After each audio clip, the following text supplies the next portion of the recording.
നാരായണം നമസ്കൃത്യ നരം ചൈവ നരോത്തമം ദേവീം സരസ്വതീം വ്യാസം തതോ ജയമുദീരേ. മഹാഭാരതം കഥകളുടെ പുതിയൊരു വീഡിയോയിലേക്ക് ഏവരെയും വളരെ ഹാർദമായി സ്വാഗതം ചെയ്യുന്നു. ഞാൻ ഋജുരാമൻ. മഹാഭാരതത്തിലെ 5-ാമത്തെ അധ്യായമായിട്ടുള്ള ഉദ്യോഗപർവത്തിലെ ഉപാധ്യായമായിട്ടുള്ള സഞ്ജയ യാനപർവം എന്ന് പറയുന്ന ഭാഗത്തെ കഥകളാണ് കേട്ടുകൊണ്ടിരിക്കുന്നത്. അപ്പോൾ നമ്മൾ മഹാഭാരതം പലതും വായിച്ചിട്ടുണ്ടെങ്കിലും യഥാർത്ഥത്തിലുള്ള മൂലരൂപത്തിൻ്റെ വളരെ ചുരുങ്ങിയ രൂപങ്ങളാണ് പല പുസ്തകങ്ങളുമായിട്ട് ഇറങ്ങിയിട്ടുള്ളത്. അപ്പോൾ 1,20,000-ൽ പരം ശ്ലോകങ്ങളെ അത് ഗദ്യത്തിലേക്ക് പൂർണ്ണമായിട്ടും തർജ്ജമ ചെയ്തത് വിദ്വാൻ കെ പ്രകാശം എന്ന് പറയുന്ന ഒരു മഹത് വ്യക്തിയാണ്. അപ്പോൾ അദ്ദേഹത്തിൻ്റെ പുസ്തകം DC ബുക്സ് പ്രസിദ്ധീകരിച്ചിട്ടുണ്ട്. അപ്പോൾ ആ പുസ്തകത്തിൽ എങ്ങനെയാണോ കഥനം നടത്തിയിട്ടുള്ളത് അതേ രീതിയിൽ തന്നെ ഒരു വ്യത്യാസവുമില്ലാതെയാണ് ഇവിടെ ഞാൻ കഥ പറഞ്ഞുകൊണ്ടിരിക്കുന്നത്. അതിൽ കുറച്ച് വായിച്ച് മനസ്സിലാക്കാൻ കുറച്ച് ബുദ്ധിമുട്ടുള്ള കാര്യങ്ങളൊക്കെ ഇപ്പോഴത്തെ മലയാളത്തിലേക്ക് മാറ്റി സംസ്കൃത പദങ്ങളൊക്കെ മാക്സിമം ഒഴിവാക്കി അങ്ങനെയാണ് ഞാനിവിടെ അവതരിപ്പിക്കാൻ ശ്രമിച്ചുകൊണ്ടിരിക്കുന്നത്. അപ്പോൾ ഇത് കേൾക്കാൻ എത്ര രസകരമായിരിക്കും എന്ന് ഞാൻ അവകാശപ്പെടുന്നില്ല. കാരണം എങ്ങനെയാണോ മഹാഭാരതം രചിക്കപ്പെട്ടിട്ടുള്ളത് അത് അതേ രീതിയിൽ തന്നെ ഓരോ സംഭാഷണം പോലും വിട്ടുപോകാതെ അതേ രീതിയിൽ തന്നെ പുനരാവിഷ്കരിക്കുകയാണ് ചെയ്യുന്നത്. മഹാഭാരതത്തെക്കുറിച്ചിട്ട് ആഴത്തിൽ അറിയാനും ഇതിനെ വളരെ വിശദമായിട്ട് മനസ്സിലാക്കാനും ശ്രമിക്കുന്നവർക്ക് ഉറപ്പായിട്ടും ഇത് ഒരു മുതൽക്കൂട്ടാകും എന്നാണ് എൻ്റെ ഒരു വിശ്വാസം. അപ്പം ഇവിടെ സഞ്ജയനെ ധൃതരാഷ്ട്രരെ പാണ്ഡവരുടെ അടുത്തേക്ക് പറഞ്ഞു വിടുന്നുണ്ട് സന്ദേശവാഹകനായിട്ട്. അപ്പോൾ ആ അദ്ദേഹത്തിൻ്റെ സന്ദേശം കേട്ടതിന് ശേഷം യുധിഷ്ഠിരൻ തിരിച്ച് മറുപടി പറയുന്ന രംഗമാണ് നമ്മൾ കേൾക്കുന്നത്. ഇതിന് മുമ്പുള്ള ഭാഗങ്ങൾ ഉണ്ടാവും. സഞ്ജയൻ പറഞ്ഞു, അല്ലയോ പാണ്ഡവ, ഇനി ഞാൻ പൊക്കോട്ടെ, എന്നെ പോകാൻ അനുവദിച്ചാലും അങ്ങേക്ക് മംഗളം ഭവിക്കട്ടെ. മനസ്സെന്നൊന്ന് പറഞ്ഞ കാര്യങ്ങളായതുകൊണ്ട് ഞാൻ അധികമായി പറഞ്ഞു പോയിട്ടുണ്ടെങ്കിൽ അങ്ങ് ക്ഷമിക്കണം. ജനാർദ്ദനൻ, ഭീമൻ, അർജുനൻ, മാദ്രീപുത്രന്മാർ, സാത്വികി, ചേകിതാനൻ എന്നിവരോടെല്ലാം ഞാൻ ഇതാ യാത്ര ചോദിക്കുന്നു. നിങ്ങൾക്കെല്ലാവർക്കും സുഖവും നന്മയും ഉണ്ടാകട്ടെ. നിങ്ങളെല്ലാവരും എന്നെ സ്നേഹത്തോടെ യാത്രയാക്കിയാൽ. യുധിഷ്ഠിരൻ പറഞ്ഞു, അല്ലയോ സഞ്ജയ, അങ്ങേക്ക് മംഗളം ഉണ്ടാകട്ടെ. സുരക്ഷിതമായി അങ്ങ് പോയി വന്നാലും ഞങ്ങളിൽ നീരസം തോന്നരുത്. ഞങ്ങൾക്ക് ഭഗവാനെ നല്ലതുപോലെ അറിയാം. ശുദ്ധമനസ്സുള്ള ഭഗവാൻ മധ്യസ്ഥനായിട്ടാണല്ലോ ഈ സഭയിൽ നടന്നിരിക്കുന്നത്. ഭഗവാൻ ഏറ്റെടുത്ത ദൗത്യം ശരിക്കും നിർവഹിച്ചു. സ്വഭാവഗുണമുള്ളവനും സംതൃപ്തനും നന്മ നിറഞ്ഞ വാക്കുകൾ പറയുന്നവനുമായിട്ടുള്ള ഭഗവാൻ ഞങ്ങൾക്ക് എപ്പോഴും പ്രിയപ്പെട്ടവനാണ്. ഞങ്ങൾ വല്ല മോശം വാക്കുകളും പറഞ്ഞു പോയിട്ടുണ്ടെങ്കിൽ അതുകൊണ്ട് ഭഗവാൻ ദേഷ്യപ്പെടരുത്. കഠിനമായോ വിരസമായോ അർത്ഥമില്ലാത്തതോ മനസ്സിനെ മുറിപ്പെടുത്തുന്നതോ ആയ ഒന്നും തന്നെ ഭഗവാൻ പറഞ്ഞിട്ടില്ല. ധർമ്മത്തിന് നിരക്കുന്നതും അർത്ഥപൂർണവും അഹിംസയിൽ അധിഷ്ഠിതവുമായിട്ടുള്ള വാക്കുകളാണ് ഭഗവാൻ പറഞ്ഞിട്ടുള്ളത്. ഏറ്റവും പ്രിയപ്പെട്ട ഭഗവാൻ ദൂതനായി വന്നതിൽ ഞങ്ങൾക്ക് വളരെ സന്തോഷമുണ്ട്. ഭഗവാനെ പോലെ ഇത്ര പ്രിയപ്പെട്ടവനായിട്ടുള്ള മറ്റൊരു ദൂതൻ അവിടെ നിന്ന് വരാനുണ്ടെങ്കിൽ അത് വിതുരർ മാത്രമാണ്. അർജുനൻ്റെ ആത്മസുഹൃത്താണ് ഭഗവാനെന്ന് ഞാൻ മുൻപേ കണ്ടിട്ടുള്ളതാണല്ലോ. ഭഗവാൻ ഹസ്തനപുരിയിൽ എത്തിയാൽ എനിക്ക് വേണ്ടി ആദ്യമായി ആദരണീയരായിട്ടുള്ള ബ്രാഹ്മണരെ കാണണം. പരിശുദ്ധരും വീര്യമുള്ളവരും ബ്രഹ്മചാരികളും കുലീനരും സകല ധർമ്മങ്ങളും അറിയുന്നവരും വേദം പഠിക്കുന്നവരും വ്രതമെടുത്തവരും വനവാസികളുമായിട്ടുള്ള എല്ലാ ബ്രാഹ്മണരെയും എൻ്റെ പേരിൽ ഭഗവാൻ അഭിവാദ്യം ചെയ്യണം. അവിടെയുള്ള സകല മുതിർന്നവരോടും എൻ്റെ വാക്കുകളാൽ ക്ഷേമാന്വേഷണം നടത്തണം. ധൃതരാഷ്ട്ര മഹാരാജാവിൻ്റെ പുരോഹിതനെയും ആചാര്യന്മാർ, ബന്ധുക്കൾ എന്നിവരെയെല്ലാം ഭഗവാൻ ചെന്ന് കണ്ട് എൻ്റെ വാക്കുകളാൽ സുഖവിവരങ്ങൾ ചോദിക്കണം. മറ്റ് 3 വർണ്ണങ്ങളിൽപ്പെടാത്ത ശൂദ്രജാതികളാൽ അവരാൽ കഴിയുന്ന വിധം ധർമ്മം പ്രവർത്തിക്കുന്നവരും ഞങ്ങളെ സ്മരിച്ചുകൊണ്ട് ക്ഷേമം ആഗ്രഹിക്കുന്നവരും നല്ല സ്വഭാവമുള്ളവരുമായിട്ടുള്ള മുതിർന്നവരോട് എൻ്റെ അന്വേഷണം അറിയിക്കണം. അവരുടെ സുഖവിവരങ്ങൾ ഈ യുധിഷ്ഠിരൻ അന്വേഷിക്കുന്നതായും പറയണം. ബ്രഹ്മചര്യം പാലിച്ച് വേദങ്ങളെ എന്ന പോലെ മന്ത്രം, അതിൻ്റെ ഉപയോഗം, പ്രയോഗം, പിൻവലിക്കൽ എന്നീ 4 ഭാഗങ്ങളോടുകൂടി അർത്ഥങ്ങളെയും ഗ്രഹിച്ചിട്ടുള്ള നീതിശാസ്ത്രം അറിയുന്നവനും ഞങ്ങളുടെ പ്രിയപ്പെട്ടവനും ലോകസമ്മതനുമായിട്ടുള്ള ദ്രോണാചാര്യനെ എൻ്റെ പേരിൽ ഭഗവാൻ അഭിവാദ്യം ചെയ്ത് സന്തോഷിപ്പിക്കണം. വിദ്യയിൽ അറിവുള്ളവനും ബ്രഹ്മചാരിയും 4 ഭാഗങ്ങളുടെ അസ്ത്രവിദ്യ അറിയുന്നവനും ഗന്ധർവകുമാരനെ പോലെയുള്ളവനുമായിട്ടുള്ള അശുദ്ധാത്മാവിനോടും ഭഗവാൻ സുഖവിവരങ്ങൾ ചോദിക്കണം. ആത്മജ്ഞാനിയും മഹാരഥനും ശാരദ്വതപുത്രനുമായിട്ടുള്ള കൃപൻ ഇരിക്കുന്നിടത്ത് ചെന്ന് ഭഗവാൻ ഏറ്റവും വിനയത്തോടെ കാൽ തൊട്ട് വന്നിച്ച് എൻ്റെ പേരിൽ സുഖവിവരങ്ങൾ അന്വേഷിക്കണം.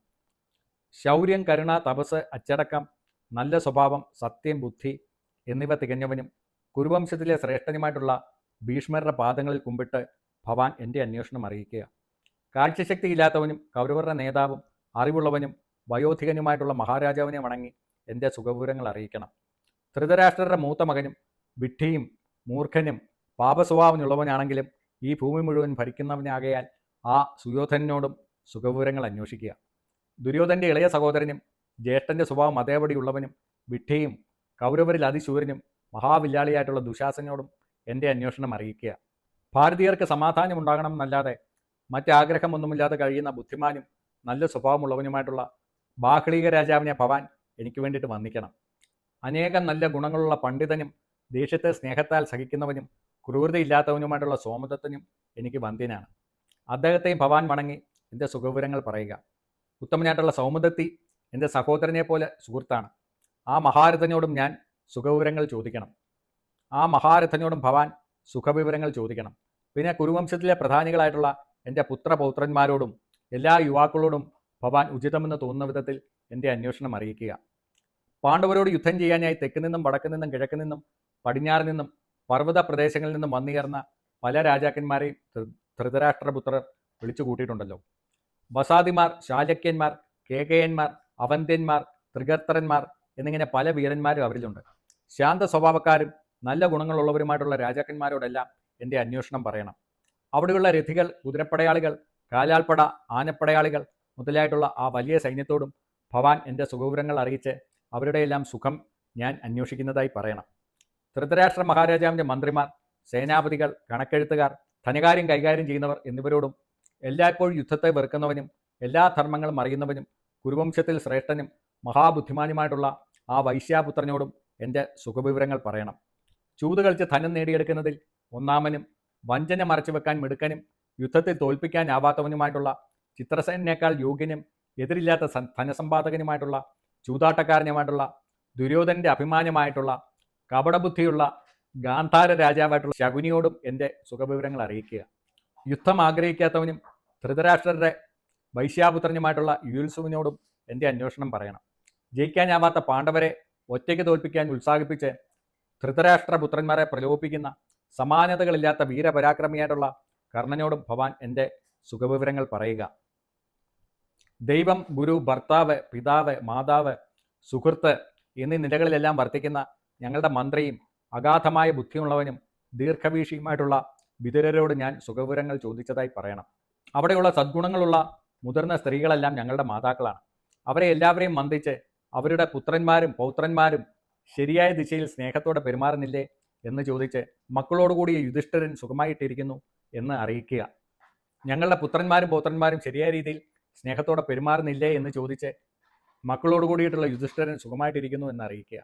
അവിടെയുള്ള ഭാര്യമാരെ കണ്ട് സുഖവിവരങ്ങൾ പറഞ്ഞ് നിങ്ങൾ സുരക്ഷിതരായി നല്ല വസ്ത്രധാരണത്തോടെയും ശ്രദ്ധയോടെയും നല്ല വീട്ടമ്മമാരായി കഴിയുന്നില്ലേ എന്ന് ഞാൻ ചോദിച്ചതായി പറയണം. അതുമാത്രമല്ല, ഭർത്തൃപിതാക്കന്മാരോട് നല്ല രീതിയിൽ ഇടപെടുന്നില്ലേ എന്നും ഭർത്താക്കന്മാർക്ക് അനുകൂലമായിട്ടുള്ള സ്വഭാവം നിലനിർത്തുന്നില്ലേ എന്നും എൻ്റെ വാക്കുകളാൽ ചോദിക്കണം.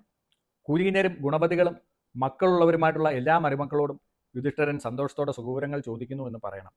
അന്തഃപുരത്തിലെ പെൺകുട്ടികളെ ചെന്ന് കണ്ട് നിങ്ങൾ അണിഞ്ഞൊരുങ്ങി നല്ല വസ്ത്രങ്ങളും ആഭരണങ്ങളും ധരിച്ച് സുഗന്ധദ്രവ്യങ്ങളും മാലകളും അണിഞ്ഞ് സുന്ദരിമാരായി സർവ്വസുഖങ്ങളോടും കൂടി വാഴട്ടെ. എന്ന് നിങ്ങൾക്ക് അനുയോജ്യരായിട്ടുള്ള ഭർത്താക്കന്മാരുണ്ടായി നിങ്ങൾ സന്തുഷ്ടരായി വീട്ടമ്മമാരായി ഭവിക്കട്ടെ. അവിടെയുള്ള ദാസീദാസന്മാർ എന്നിവരോടും എൻ്റെ സുഖവിവരങ്ങൾ പറയുക.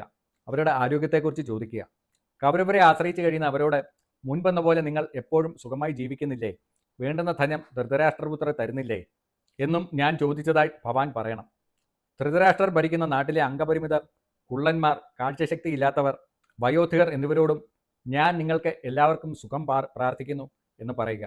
ഈ കഷ്ടപ്പാടുകൾ നിറഞ്ഞ ജീവിതം കൊണ്ട് ഭയപ്പെടേണ്ടതില്ലെന്നും പൂർവ്വജന്മത്തിലെ നാം ചെയ്ത പാപത്തിൻ്റെ ഫലമാണ് അനുഭവിക്കുന്നതെന്നും ഞാൻ ശത്രുക്കളെ നശിപ്പിച്ച് സുഹൃത്തുക്കളെ സഹായിക്കാൻ ദൈവം അനുഗ്രഹിക്കുമ്പോൾ നിങ്ങളെ സംരക്ഷിച്ചുകൊള്ളാമെന്നും എൻ്റെ വാക്ക് കേൾപ്പിച്ച് അവരെ ആശ്വസിപ്പിക്കണം. ഉപജീവനത്തിനായി ഒന്നും ചെയ്യാൻ കഴിയാത്തവർ, അനാഥർ, ദുർബലർ എന്നിവരെയെല്ലാം എൻ്റെ വാക്കുകളാൽ ഭവാൻ സമാധാനിപ്പിക്കണം. ധൃതരാഷ്ട്രപുത്രന്മാരെ ആശ്രയിച്ച് കഴിയുന്നവരോടും അവിടെ എത്തിയിട്ടുള്ള വിവിധ ദേശക്കാരായിട്ടുള്ള രാജദൂതന്മാരോടും ഏത് രാജാവിനേക്കാളും അധികമായി ദുര്യോധനൻ നേടിക്കൊടുത്തിട്ടുള്ള യോദ്ധാക്കളോടും ഞാൻ സുഖമായി ഇരിക്കുന്നു എന്ന് പറഞ്ഞ് അവരുടെ ക്ഷേമം അന്വേഷിക്കുന്നതായി പറയുക. അല്ലയോ സഞ്ജയ, ഞാനിപ്പോൾ പറഞ്ഞതുപോലെ അവിടെ എല്ലാവരെയും ഓരോരുത്തരെയുമായി കണ്ട് സുഖവിവരങ്ങൾ ചോദിക്കുകയും എൻ്റെ അന്വേഷണങ്ങൾ അറിയിക്കുകയും വേണം. ദുര്യോധനനോട് എനിക്ക് അധികമൊന്നും പറയാനില്ല. ദുര്യോധനൻ ഒരുക്കി വെച്ചിട്ടുള്ള അത്രയും സൈന്യബലം ഈ ഭൂമിയിൽ മറ്റാർക്കും തന്നെയില്ല. അത്ര വലുതാണ് ദുര്യോധനൻ്റെ സൈന്യശക്തി. എന്നാൽ എനിക്കുള്ള ബലം നിത്യവും സത്യവുമായിട്ടുള്ള ധർമ്മബലമാണ്. ശത്രുസൈന്യത്തെ നശിപ്പിക്കാൻ എനിക്കുള്ള വലിയ ശക്തി ധർമ്മത്തിൻ്റെ വലിയ ശക്തി മാത്രമാണ്. ഈ വാക്കുകൂടി സഞ്ജയ ഭവാൻ ദുര്യോധനോട് പറയണം. നിന്റെ ഉള്ളിൽ കുന്നുകൂടി കിടക്കുന്ന അമിതമായിട്ടുള്ള ആഗ്രഹവും പകയും അവസാനം കുരുവംശത്തെ തന്നെ നശിപ്പിക്കും. ശത്രുശല്യമില്ലാതെ കുരുവംശം മുഴുവനും ഭരിക്കാമെന്നുള്ള ആഗ്രഹം തീർച്ചയായും വെറുതെയാണ്. അത് കുരുവംശത്തെ പൂർണ്ണ നാശത്തിലെത്തിക്കും. നിന്റെ ഈ ആഗ്രഹം ഞങ്ങൾ അനുവദിക്കില്ല. ഒന്നുകിൽ ഇന്ദ്രപ്രസ്ഥം ഞങ്ങൾക്ക് തിരികെ തരിക, അല്ലെങ്കിൽ യുദ്ധത്തിന് തയ്യാറാകുക. അല്ലയോ ഭാരതവീര, ഭവാൻ തയ്യാറായിക്കൊള്ളുക. യുധിഷ്ഠിരൻ പറഞ്ഞു, ഹേ സഞ്ജയ, നല്ലവനെയും ചീത്തവനെയും കുട്ടിയെയും മുതിർന്നവനെയും ശക്തനെയും അശക്തനെയും എല്ലാം വിധി തോൽപ്പിക്കുന്നു. ഇവരെല്ലാം വിധിക്ക് കീഴടങ്ങിയവരാണ്. കുട്ടികളിൽ വലിയ അറിവും പണ്ഡിതന്മാരിൽ വലിയ വിഡ്ഢിത്തവും കണ്ടേക്കാം. ശുക്രൻ പണ്ട് കർമ്മഫലത്തെ വ്യക്തമാക്കിയ ശേഷമാണ് ഈശ്വരൻ എല്ലാവർക്കും വേണ്ടത് നൽകുന്നത്. സൈന്യബലത്തെ പ്രധാനമായി കാണുന്ന ദുര്യോധനെ ഇത് നല്ലതുപോലെ അറിയിക്കുക. സഞ്ജയ, ഭവാൻ കുരുരാജ്യത്ത് എന്ന് കൗരവരാൽ ചുറ്റപ്പെട്ട ധൃതരാഷ്ട്ര മഹാരാജാവിനെ കണ്ടു വണങ്ങി സുഖപൂരങ്ങൾ ചോദിച്ചതിന് ശേഷം എൻ്റെ വാക്കുകൾ ഇപ്രകാരം പറയണം. അങ്ങയുടെ കരുണയാൽ മാത്രമാണ് പാണ്ഡവന്മാർ സുഖമായി ജീവിക്കുന്നത്. കുട്ടികളായിരുന്ന അവർക്ക് രാജ്യം ലഭിച്ചത് അങ്ങയുടെ അനുഗ്രഹം കൊണ്ടാണല്ലോ. നല്ല നിലയിൽ രാജ്യത്ത് വാഴിച്ച അങ്ങ് ഇപ്പോൾ വളരെ നാശത്തിൻ്റെ അഗാധതയിലേക്ക് ഞങ്ങളെ രാജ്യത്ത് വാഴിച്ച അങ്ങ് ഇപ്പോൾ അവരെ നാശത്തിൻ്റെ അഗാധതയിലേക്ക് തള്ളിക്കളയരുത്. വിഷം മുഴുവൻ ഒരാൾക്ക് കിട്ടിയാലും അയാൾക്ക് തൃപ്തിയാവില്ല. നാം ഒരുമിച്ച് ചേർന്ന് ജീവിക്കണം, അല്ലെങ്കിൽ അങ്ങ് കീഴിലായിത്തീരും. ഈ കാര്യങ്ങൾ രാജാവിനോട് പറഞ്ഞതിന് ശേഷം ഭാരതപിതാവായിട്ടുള്ള ഭീഷ്മരെ കണ്ട് എൻ്റെ പേര് പറഞ്ഞ് തലകുനിച്ച് വന്ദിച്ച് ഇപ്രകാരം അറിയിക്കണം. അല്ലയോ പിതാമഹ, അങ്ങ് ഈ ശാന്തനൂകുലം നശിച്ചപ്പോൾ അതിനെ ഉയർത്തിക്കൊണ്ട് വന്നവനാണല്ലോ. അങ്ങനെയുള്ള അങ്ങയുടെ താല്പര്യപ്രകാരം അങ്ങയുടെ പേരക്കുട്ടികൾ ഭംഗിയായി ഒത്തൊരുമയോടെ ജീവിക്കാൻ വേണ്ടത് ചെയ്താലും പിന്നെ കുരുവംശത്തിൻ്റെ നന്മ ആഗ്രഹിക്കുന്ന വിതുരരോട് പറയണം. യുധിഷ്ഠിരൻ്റെ താല്പര്യത്തിനായിട്ട് അങ്ങ് യുദ്ധത്തിന് വിരുദ്ധമായിട്ടുള്ള കാര്യങ്ങൾ ഉപദേശിക്കണം, അതിനായി വാദിക്കണം. പിന്നെ കോപക്കാരനായിട്ടുള്ള ദുര്യോധനൻ്റെ അടുത്ത് നിന്ന് കൗരവരുടെ നടുവിൽ വെച്ചിട്ട് യുദ്ധം പാടില്ലെന്ന് സമ്മതിപ്പിക്കണം. സഭയിൽ വെച്ചിട്ട് അവർ പാഞ്ചാലിയോട് ചെയ്ത അക്രമത്തെക്കുറിച്ച് സംസാരിക്കണം. പാപമില്ലാത്ത കൃഷ്ണയെ സഭയിൽ കൊണ്ടുവന്ന് ഉപദ്രവിച്ചതിൽ ഞങ്ങൾക്കുള്ള ദുഃഖം കുരുവംശം നശിക്കാതിരിക്കാൻ വേണ്ടിയിട്ട് ഞങ്ങൾ ക്ഷമിക്കാം. അതുപോലെ മുമ്പ് നിങ്ങൾ ചെയ്ത എല്ലാ തെറ്റുകളും നിങ്ങൾ മൂലം അനുഭവിച്ച കഷ്ടപ്പാടുകളും ഞങ്ങൾ ക്ഷമിക്കാം. ഞങ്ങൾ ദുർബലരായതുകൊണ്ടല്ല ക്ഷമിക്കാൻ തീരുമാനിച്ചതെന്ന് കൗരവർക്കെല്ലാം അറിയാവുന്നതാണ്. ഞങ്ങളെ ചതിച്ച് നാടുകടത്തിയ ദുഃഖത്തെയും അപമാനത്തെയും കൗരവരുടെ ക്ഷേമത്തിന് വേണ്ടി അവർ നശിക്കരുതെന്ന് കരുതി ഞങ്ങൾ സഹിക്കാം. മാതാവായ കുന്തിയെപ്പോലും ഓർക്കാതെ ദുശാസനൻ നിന്റെ അനുവാദത്തോടെ കൃഷ്ണയുടെ തലമുടി ചുറ്റിപ്പിടിച്ച് വലിച്ചതും ഞങ്ങൾ മറന്നുകളയാം. നീതിപൂർവ്വം ഞങ്ങൾക്കുള്ള ഓഹരി ഞങ്ങൾക്ക് കിട്ടുകയേ വേണ്ടൂ. മറ്റുള്ളവരുടെ സ്വത്തിനോടുള്ള അങ്ങയുടെ ആഗ്രഹം മനസ്സിൽ നിന്ന് കളയുക. എന്നാൽ രാജാവേ, എല്ലാം സമാധാനത്തിലെത്തും. തമ്മിൽ സ്നേഹവും വളരും. സമാധാനം ആഗ്രഹിക്കുന്ന ഞങ്ങൾക്ക് രാജ്യത്തിൻ്റെ ഒരു ഭാഗമെങ്കിലും തരിക. സമാധാനം കരുതി രാജ്യത്തിൻ്റെ ഒരു ദേശമെങ്കിലും തരിക. കുശസ്ഥലം, മൃഗസ്ഥലം, മാഗന്തി, വാരണാവതം എന്നിവയും വേറെ ഒന്നും ചേർത്ത് 5 ഗ്രാമങ്ങൾ 5 സഹോദരന്മാർക്കായിട്ട് നൽകുക. മഹാബുദ്ധിമാനായിട്ടുള്ള സഞ്ജയ, ബന്ധുക്കൾക്കെല്ലാം സമാധാനം ഉണ്ടാകട്ടെ എന്ന് വെച്ച് പറയൂ. സഹോദരൻ സഹോദരനോട് ചേരട്ടെ. ബന്ധുക്കൾ തമ്മിൽ കൊല്ലാൻ മുതിരാതെ കഴിയട്ടെ. പിതാവ് പുത്രനോട് ചേരട്ടെ. തമ്മിൽ പിരിഞ്ഞു കഴിയുന്ന കൗരവരും പാണ്ഡവരും. ധൃതരാഷ്ട്രർ പറഞ്ഞു. അജാതശത്രുവായിട്ടുള്ള യുധിഷ്ഠിരനെ ഞാൻ സന്തോഷത്തോടെ അഭിവാദ്യം ചെയ്തു. ആ കൗരവരാജ് പുത്രന്മാരോടും അഞ്ചന്മാരോടും മന്ത്രിമാരോടും കൂടി സുഖമായി കഴിയുന്നില്ലേ? സഞ്ജയൻ പറഞ്ഞു. മന്ത്രിമാരോട് കൂടിയിട്ട് പാണ്ഡുപുത്രൻ സുഖമായി കഴിയുന്നു. അങ്ങയുടെ മുമ്പിൽ മുൻപത്തെ പോലെ രാജ്യാധികാരം തേടുവാൻ ഞാൻ മനസ്സ് ആഗ്രഹിക്കുന്നു. ദോഷങ്ങളില്ലാത്തവനായി ധർമ്മമാർഗത്തിൽ പ്രവർത്തിക്കുന്ന അറിവുള്ളവനും ദീർഘവീക്ഷിയുമായിട്ടുള്ള ഗുണവാൻ സമ്പത്ത് ശേഖരിക്കുന്നതിനേക്കാൾ വലുത് ദയയും കരുണയുമാണെന്ന് കരുതുന്നു. ധർമ്മം തെറ്റിയ സുഖത്തിലോ താല്പര്യത്തിലോ യുധിഷ്ഠിരന്റെ ബുദ്ധി ചെന്ന് ചേരുകയില്ല. മരപ്പാവയെപ്പോലെ അതിനുള്ളിൽ ബന്ധിച്ച നൂലിൽ പിടിച്ച് കളിപ്പിക്കും പോലെയാണ് ദൈവം മനുഷ്യരെ പ്രവർത്തിപ്പിക്കുന്നത്.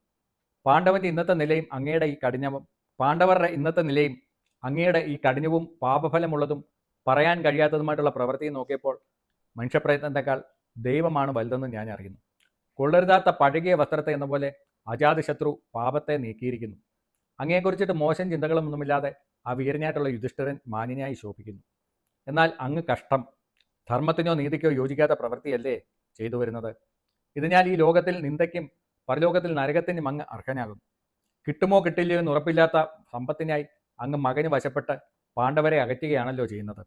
ഭാരതവംശത്തിലെ മുതിർന്ന ആളായിട്ടുള്ള അങ്ങയ്ക്ക് ഈ പ്രവൃത്തി ഒട്ടും ചേർന്നതല്ല.